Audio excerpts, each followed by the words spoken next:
As the final piece of your First Things First program, we want to talk about something that's really important to our business, which you really almost never hear anywhere else in any other type of career. And you're going to hear people asking you if you have found your why. What is your why? What are you really doing the business for? See, on many jobs, we're used to having a 9-to-5 job, and on a job, you're told what you're supposed to do, and you do it. And if you don't do it, you get written up or you get fired. Over here, it's different. We're our own boss. There's no one to fire you. Certainly, you're not going to fire yourself. And the things that you need to do are up to you. You know, I always tell people the hours are flexible, but not optional. You've still got to do the work.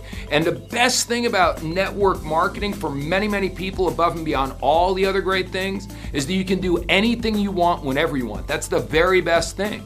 But for a lot of people, when they get started and they don't understand what I'm saying right now, the worst thing about network marketing is they can do whatever they want whenever they want. I always say what's easy to do in our business is also easy not to do. See, all you really got to do is pick up the phone and call a certain amount of people every day. So you do a certain amount of presentations every day, and some will and some won't, and that's okay. It's not that you've got to be a great closer, a great presenter. You've just got to do the repetitions. You've got to make the calls. You've got to do the work. It's not hard work. It's not complicated work, but you do have to go through the numbers. Now, in order to do that, we want to find out what's your inspiration. Dale Carnegie, who wrote one of the greatest books in the world called How to Win Friends and Influence People, said, when dealing with human beings, you are not dealing with creatures of logic, but rather with creatures of emotion. So again, this is an emotional business. We get up and down. We get excited. We get bummed out. A lot of times when people get frustrated in our business,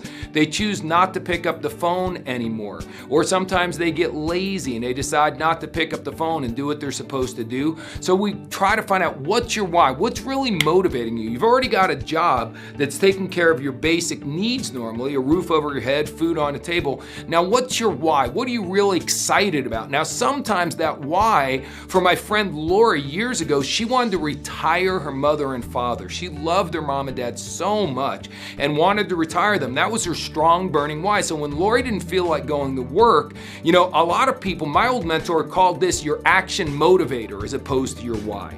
What is going to drive you to action? What's going to make you take action when you really don't feel like taking action, if you get what I'm saying? Lori, it was because she wanted to retire mom and dad. So when she didn't feel like doing things, she did it anyway. So many people don't feel like going to the gym, so they don't go. They don't feel like doing this or that, so they don't do it. They don't have the discipline.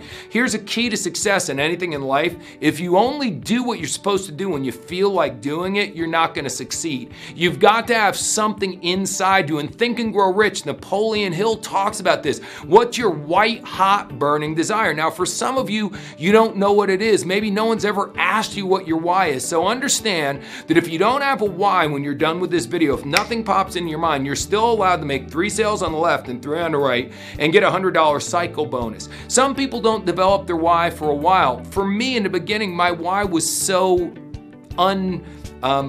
impressive. I just wanted a new car. I just had never had a really nice new car. So a lot of people, you know, my friend Lori wanted to retire mom and dad. Other people want to raise $100,000 for a charity or do something that's so much more noble.